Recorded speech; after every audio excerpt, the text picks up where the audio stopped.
now weeks away from the World Athletics Championships in Tokyo. And with recent running into form of Jamaica's top two sprinters, Kishane Thompson and Oblique Seville, the question is already being asked, which Jamaican will win the 100 meters world title? Not who will win, but which Jamaican will win.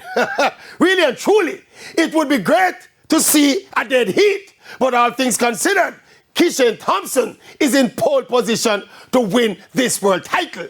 He is the fastest man in the world this year. He's gone 9.75 with the potential to go even faster. He's been to one world final and won a silver medal, basically in a dead heat. Oblique, on the other hand, is yet to see the podium. So all things remaining equal, I have Kishane to deliver and win, with hopefully Oblique a close second and a big toss-up for third and fourth and fifth and sixth and seventh and eighth.